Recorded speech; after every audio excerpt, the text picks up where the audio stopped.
everyone, and welcome back to another episode of Driven by Cause. I'd like to thank our sponsors, Arreva and MaestroSoft, as the industry's only completely integrated and fully automated, all-in-one digital fundraising, donor relationship management, healthcare hospitality, and auction software platform. I'd like to give a warm hello to my fantastic co-host, Jay Fiske. Jay, how are you today? As always, David, I'm doing great. How about you? Jay, I'm doing great. Thanks. It's great to be here today, and I would like to introduce our fabulous guest, Anne Wallestad. Anne is the founder of Anne Wallestad Coaching and previously served as the CEO of BoardSource, a globally recognized nonprofit focused on board staff partnerships. Wow, that's actually amazing. She has written a number of pieces on purpose driven by board leadership and is considered an expert on identifying and putting in place successful strategies for partnerships between executive leadership and board members.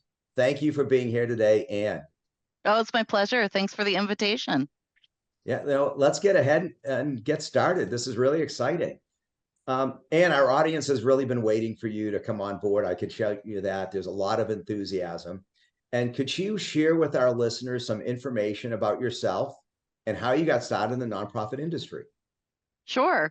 Well, my story in terms of how I got started working in nonprofits is probably not dissimilar from a lot of folks that are listening to the podcast. I sort of fell into it, but I was a little intentional about it. I was a college student graduating from school, and I just had this sense of I wanted to make a difference in the world. I wanted to feel like I was doing something that mattered, and I wanted to really do good in my community. And so I got my start working in a small youth development organization in the town that I went to school in, and very, very quickly saw how incredibly important to community, to individuals and families, the work of the nonprofit sector was.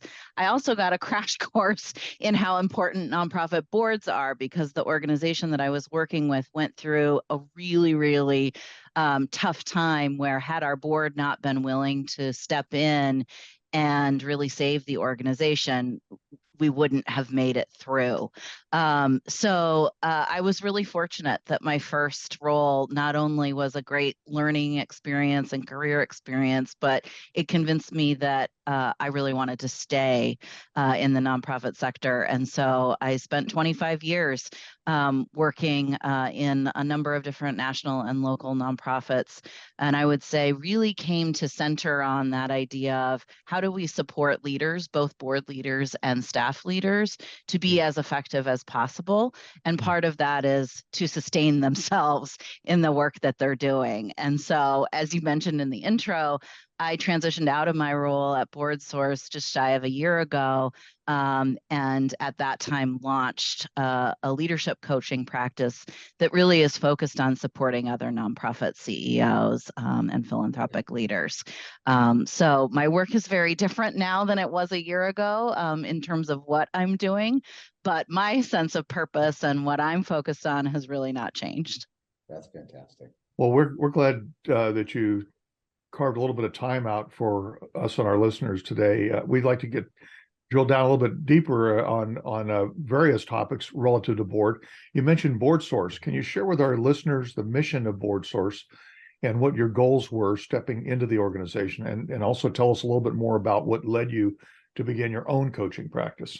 Sure. And I'll try and be succinct, and you just tell me if there are places that you're curious and going a little bit deeper. So as I mentioned, BoardSource is an organization that I was really proud to be a part of for more than 14 years, and that I had the honor of leading as our CEO from 2013 to 2022. And BoardSource really envisions a future where the nonprofit community has the leadership it needs to fulfill its purpose and create a just world where all can thrive. And so its mission in support of that vision is to inspire and support nonprofit boards and executives to lead justly and with purpose.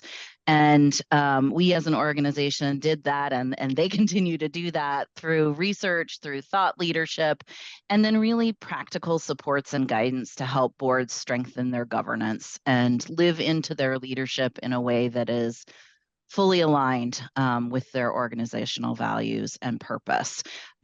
And I'll say, I guess, in terms of organizational goals, we went through a ton of change in those 10 years that I was CEO and those 14 years that I was at the organization.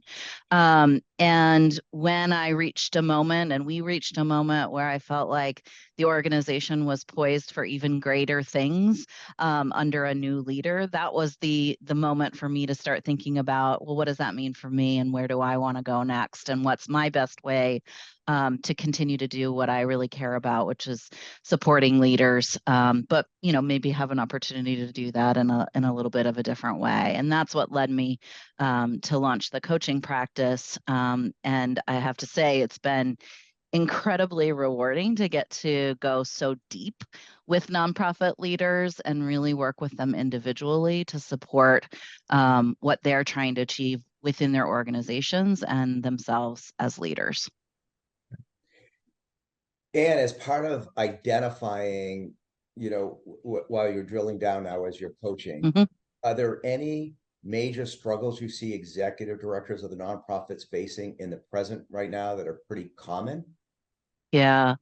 I mean, I think one of the things I would say about that is leading an organization, any organization, is hard. And leading a nonprofit organization when, you're struggling often for resources, you're operating in a dynamic environment where there are lots of changes around every corner. You're trying to think creatively about how to use resources for maximum impact. You're working to address really tough, intractable, societal problems.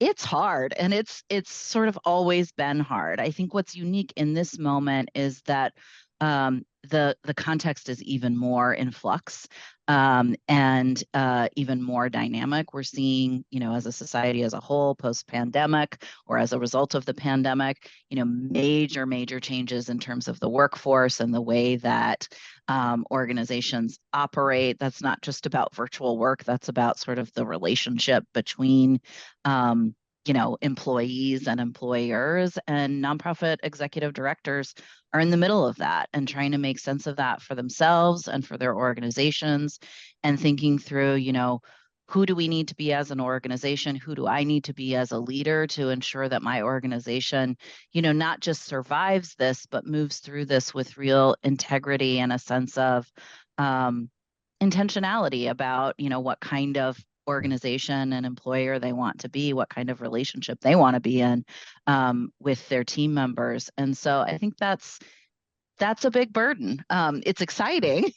And I think, a lot of the leaders that I'm working with feel that sense of kind of a generative moment, and, a lot of pressure to be their best selves as leaders in as many moments as possible.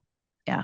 Not Well, easy. you've obviously trained a lot of nonprofit leaders, and they have to be both resilient and they have to also be effective.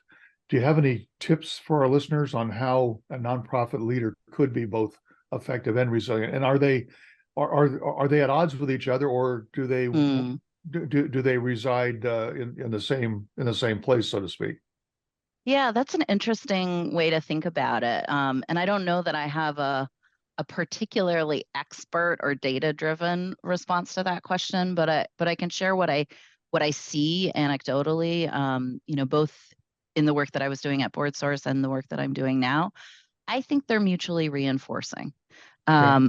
I think that, at least the way that I define effectiveness is a sense of thoughtful and intentional forward progress.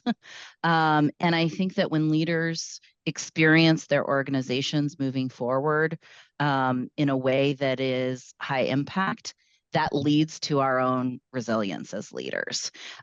They are, however, distinct. And I think that there are ways in which we can sort of get addicted to impact. Not to say that we should try and shed that, but so pushing ourselves, our organizations, our teams to have more and more impact that we're doing it at the expense of the people, including ourselves. So I think that the thing that feels different and important to me, and this comes up a lot in coaching, is, how does each leader think about their own, sort of cultivating their own self-awareness about what they need to sustain themselves as a leader and feeding themselves those things. And it's not one size fits all. So I think, a lot of what's happening in coaching work is deep reflection about, when do I feel a sense of balance, or when do I feel a sense of joy, or a sense of sustainability as a leader, and when do I feel unraveled? When do I feel like it's too much? When do I feel like I'm not showing up as my best self? What are the patterns around that, and what can I do to sort of reinforce the positive patterns and disrupt the negative ones? Wow. That's not a silver bullet. Yeah, that was good. It's No, not that was totally, easy. yeah, no, that was a lot. Well, A lot of good information in there. Yeah, and to continue doing that about the executive directors, I think it's also really interesting when you're bringing on a board. And, I mean, it's not easy always working with boards. Mm-hmm. And there's a lot of different opinions, and a lot of people come on the boards for many, many different reasons. Do you have any suggestions to the executive directors in developing a really successful relationship? And I'll say with all of them. Mm. Yeah, well, one thing that I guess I would say from the start, and it's a nugget embedded into your question. So many of the challenges that boards face and that executives face in partnership with their boards is about lack of role understanding or lack of alignment in terms of role expectations. And so, really spending the time as a board in partnership with the executive director or CEO, defining, how do we see the board's role in this organization? What does being a great board member for this organization look like? And how do we continue to reinforce that with anyone and everyone that we're talking to about the possibility of serving on our board, so that you're really being intentional about who you're bringing onto the board and who perhaps you're not bringing onto the board, and ensuring that you are bringing folks in who are up for what the organization is really asking for of them. And I think that it doesn't solve every problem or challenge, but I do think that it solves many of them or heads them off before they become a bigger issue, because you have a common understanding, a common language for what are we trying to do here as a board. Beyond that, and sort of unique to the relationship between the executive and the board, I think the headline that I would say is really view them as what they are or what they can be, which is valued partners, both as a collective and as individual people.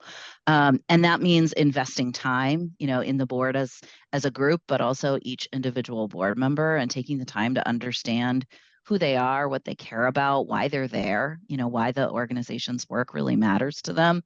I think that relationship helps to cultivate trust, which is just the absolutely most essential ingredient for a really healthy board staff partnership is trust. There's a unique role, I think, there for the relationship between the chief executive and the board chair. We at BoardSource used to talk about making sure that there are no surprises.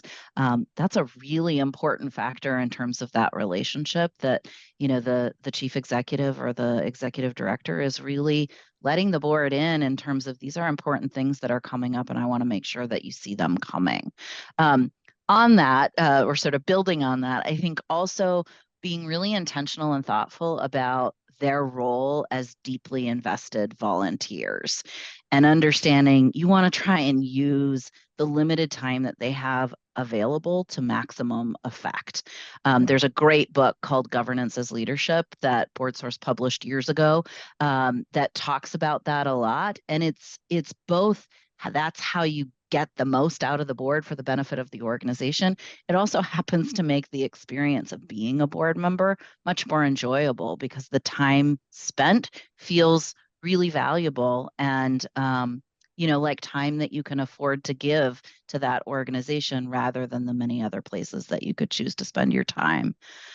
Related to that, I think that sometimes as executive directors and CEOs, we don't think about that limited time and what it takes for a board member to really add value.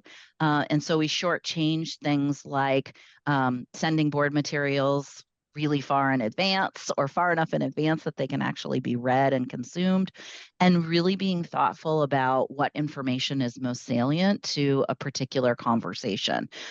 So information overload is something that maybe doesn't seem like a big challenge or problem, but I actually think it's one of the places that relationships break down because it makes it really tough for board members to make sense of what's most important.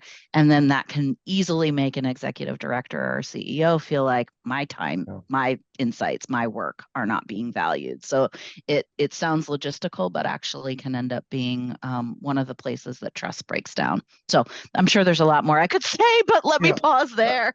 I'd like to follow up on David's sure.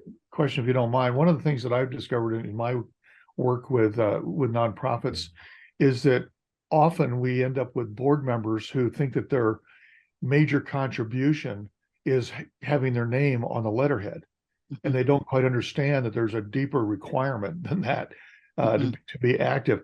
How can an executive director or CEO train, if you will, a board member that their role is beyond having that? I mean, they're probably so excited to have that, leader, and then the business leader or the leader in the community to be a board member. But how can the executive sort of set the tone, if you will, or train or set expectation of that board member that, we need a little bit more out of you. We'd like you to be available when we do our fundraising, as an example. We'd like you to actually be a table host or help us get auction items or connect us to sponsors. That's a tough thing to do.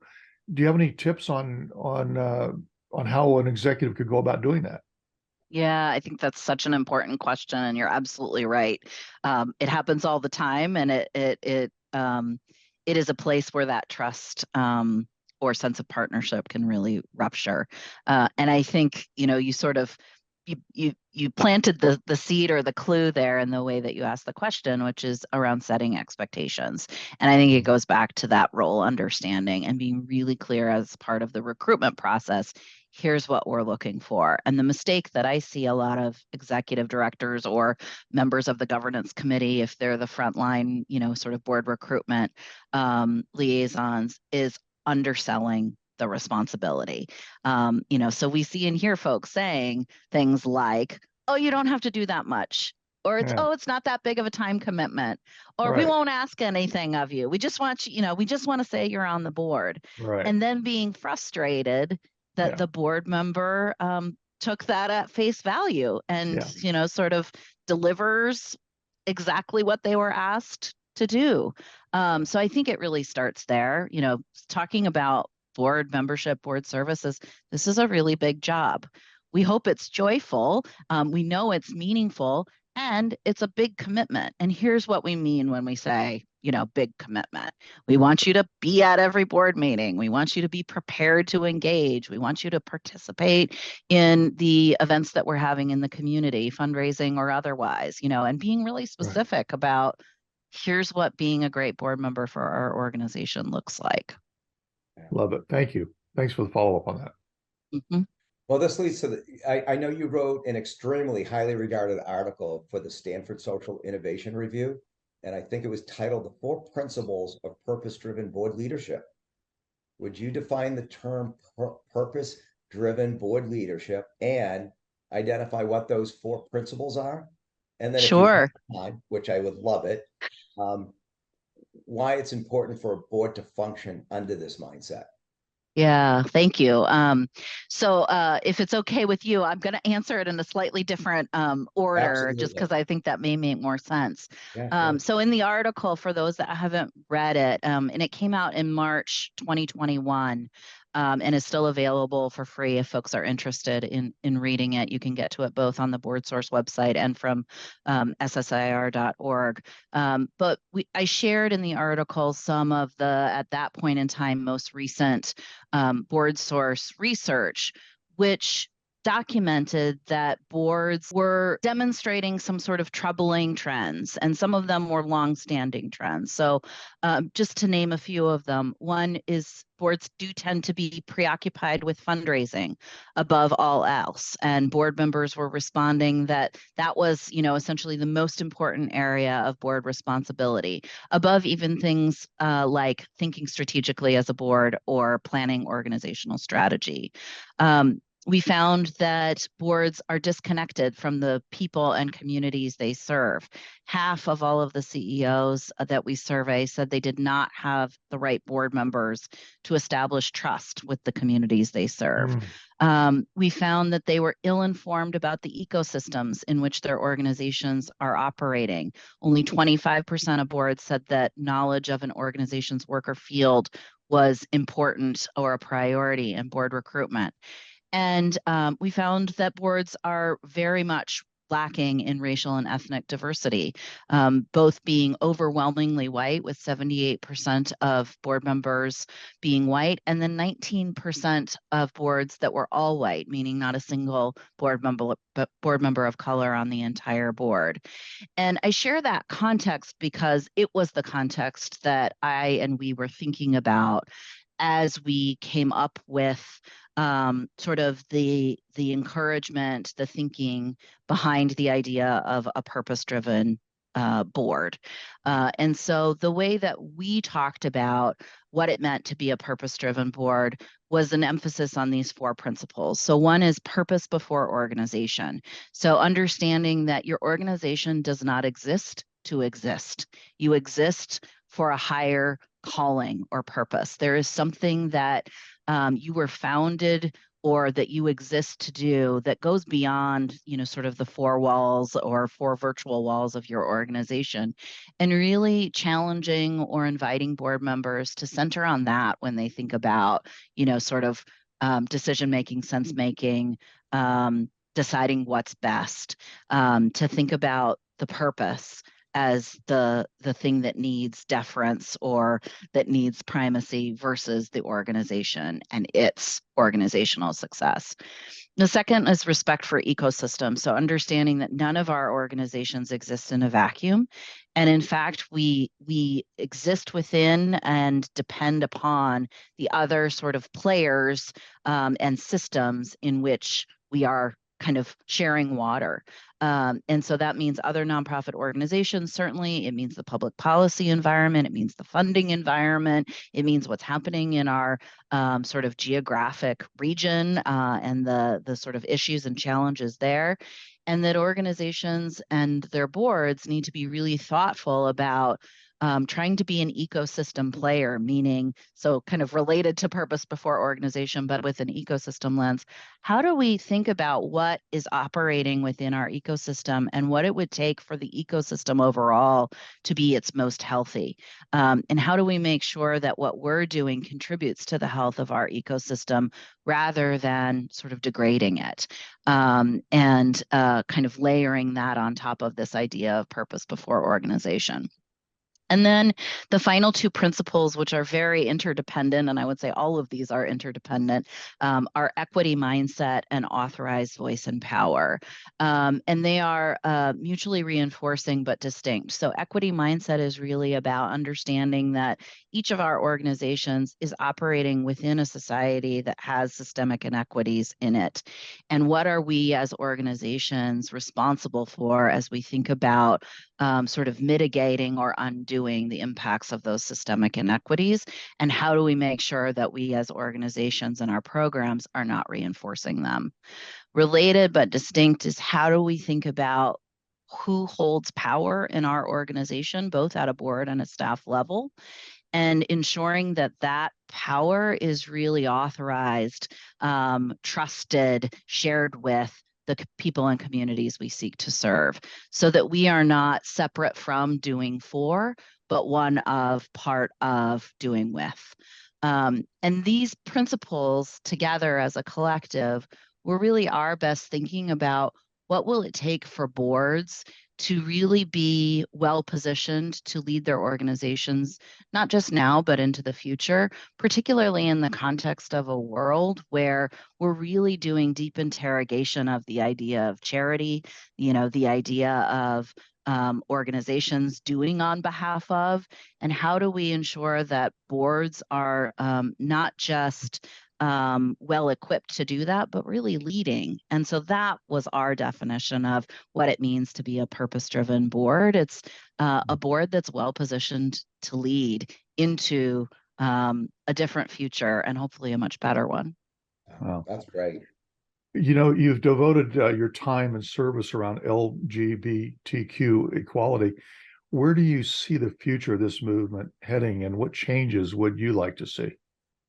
Yeah, so I worked in two different national LGBTQ organizations earlier in my career, but I'll say it's been 15 years since I've been a staff member in the movement. So my thoughts here are in no way insidery or sort of inside scoops. But just as a member of the LGBTQ community, I would say that I have this internal dissonance because I have a great sense of appreciation for how far we have come in my lifetime, which feels like, a relatively short time period because I'm so young. But we really have come a very, very long way in a relatively short period of time as a movement. And I'm incredibly concerned about what we're seeing in terms of really strong anti-LGBTQ policies that are cropping up across the country. And I would say especially the wave of anti-trans legislation and just the real and devastating impact that is and will have on trans kids and adults. So it's a time of I guess, sense making about where we are as a country and why. Sometimes glaciers move slowly, but they do move mountains. So, we've spoken a lot about your work. I'm kind of curious to know, I know our listeners would be curious to know, what is something about you personally that might surprise our audience to find out? I'll admit I sometimes struggle with this question because I don't want to make any assumptions about what would or wouldn't be surprising to somebody about me based on the little that they know about me, or share something superficial like, I like to ski or I was a cheerleader in high school, and both of those things are true. So I guess what I'll say is that it might surprise folks to know that I have never been one to kind of map out or meticulously plan my career. And I always struggled with the where will you be in 5 years question in interviews or in conversation, because I didn't really ever have an answer to that question, including the fact that I didn't anticipate that I would serve as a nonprofit CEO. I have always been somebody who has tried to be, and I think have been really open to life's serendipity. And I've made pretty instinctual decisions about questions of what's next for myself. I think that's probably a little less true the older that I get, but it was very true early in my career. And it wasn't because I wasn't focused or hardworking or serious about my career. So I guess I share that in case there's somebody listening, maybe somebody early in their career who may be feeling a little bit sheepish about their lack of a predetermined path, because I think there's no shame in it. And it really doesn't mean that you're directionless. It just means that your sense of direction is more intuitive.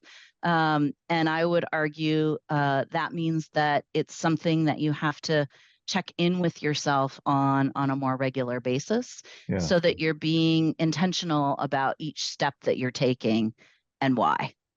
Well, as someone who followed a similar path in the sense that where I am today is not anywhere near where I thought I would be several decades ago. Mhm. I 100% relate to that. But sometimes you have to have that life experience to know enough about where to change directions. You Mhm. can map it all out, but until you experience that where you thought you were going to end up may not even be the right place anymore.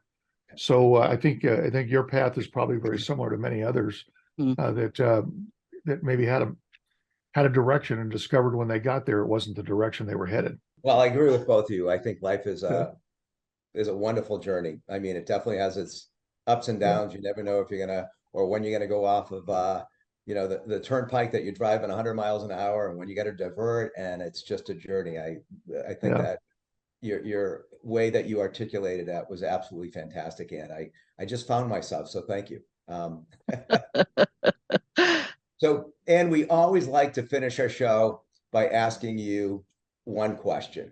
What is something that we didn't ask you that you wish we had? Well, I so appreciate that question. Um, it's one that I always like to ask when I'm interviewing somebody because I think it's fun and interesting to let somebody set their own agenda. So I think we've covered a lot in terms of my career. So maybe what we haven't talked about is what brings me joy outside of my work. So I'll share that I love to travel. I love to read. I mentioned I love to ski. I love to eat good food and drink good wine. And I love exploring cities around the world, including my adopted now hometown of Baltimore, which I moved to about 5 years ago. Wow. And thank you for all of that. It's been really fantastic. And we'll be right back after this. We are a team that has had an enduring influence on the nonprofit industry for more than 3 decades. We pride ourselves on developing and delivering technology with a purpose, software born of a genuine understanding and passion for cause. We are relentlessly dedicated to our clients' success. We are with our clients for good. We are Arreva, tech with purpose, driven by cause. Arreva is the trusted advisor and market leader of fundraising, donor relationship management, and auction software and services. Exceed further, our evolutionary all-in-one digital fundraising and donor relationship management software is helping nonprofits worldwide further their mission, transform fundraising, and cultivate relationships with donors and constituents. Our Maestro Auction virtual, live, and silent auction software, text-to-bid, virtual and mobile bidding software, and text-to-fund, text-based donation software are helping nonprofits raise billions of dollars through thousands of virtual fundraising events, charity auctions, and galas. Visit Arreva.com and reach out today and see how Arreva can help your nonprofit organization go further. Well, hello, everyone, and welcome back. It's time for our Ask the Maestro segment where we take questions from you, the listeners. Jay, what question do you have for us today? Well, David, when we get these questions, typically you or I answer these, but I think this is a question we'd like to have Anne answer, Anne, if you don't mind. And Sure. it comes from Susan, and she wants to know, how do you engage board members in fundraising? Yeah. So we at BoardSource get asked this question a lot because fundraising is important and board members are often uniquely well positioned to help with our fundraising efforts. Yeah. And so we need their help. I guess there's not an easy or one size fits all answer here.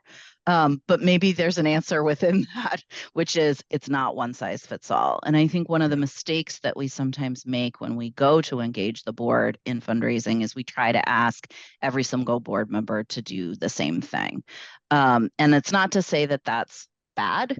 Asking, for example, every board member to provide 3 ideas of potential donors, that could be invited to participate in an upcoming donor drive or event.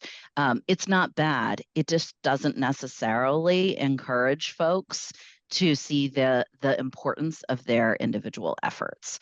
And so when I work with boards or with executives around engaging or have given advice around engaging board members more in fundraising, I try to encourage an a really individualized approach that thinks about each individual board member and says, where is this person best positioned to be helpful? And how do I make a really specific ask to them to do those 1, 2, or 3 things? And I think it does a few things. One, it increases the likelihood that they can be successful because you're actually asking them something that they're well positioned to do. It makes them feel seen and valued, which then ties to the third, which is it increases the likelihood that they'll actually do it, because there's this sense of, well, this is my list. And if this doesn't get done by me, it's not going to get done. And I think that creates this sense of urgency, accountability, buy-in, that honestly feeds on itself, because part of what you're trying to do when building board engagement and fundraising is creating a sense of success and you know kind of the momentum that comes from feeling good about that success.